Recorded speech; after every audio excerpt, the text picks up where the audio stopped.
It's another day. The foam is now hard and I'm getting ready to pour some concrete.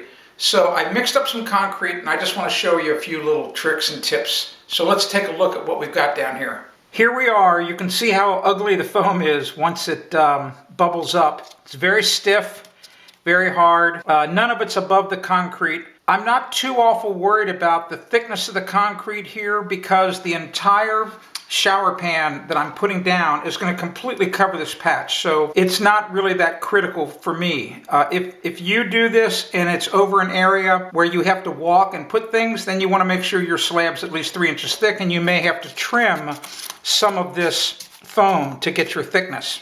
I've already cleaned the edges and I've made sure there's no high spots. You want to make sure all the loose material is out of the way. And then it's a good idea to take some water, like in a spray bottle, and spritz the sides of the hole where you're going to be filling in.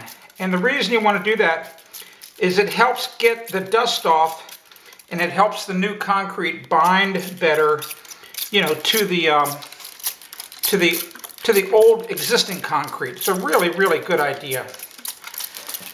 Okay, so I'm going to pour a little concrete in here just so you can see it, so you can see what it's mixed like. The type of concrete I use, by the way, just regular bag mix. It's right here. You can buy these bags of concrete mix at any hardware store, any big box store. Very common product. It's a good product, by the way. So here's what we did. I mixed it in this bucket. I only mixed about this much at a time. You may have a wheelbarrow. You can mix it in bigger amounts. So, you just pour it into the hole. Nothing to it, just kind of chop it up. Push it in like that. Consolidate it. You don't want to make it too much soupier than this. You don't want to add too much more water. You don't want it to flow. The more water you add to concrete, the weaker it becomes. I'm going to continue to mix and add more concrete, get most of the hole filled up, and then I'm going to show you how you get the top of the concrete nice and smooth. I'll be back in a moment.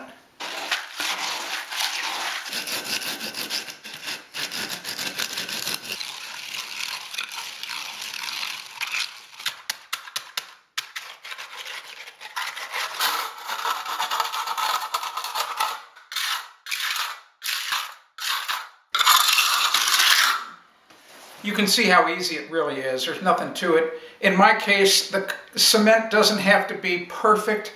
My instructions for the shower pan call for me to maybe put a bed of mortar down, so I'm not worried about it being exactly perfect. One thing I am worried about is I want to make sure there's absolutely no high spots. So make sure there's no humps in your concrete if you're putting a shower pan like I'm going to put down.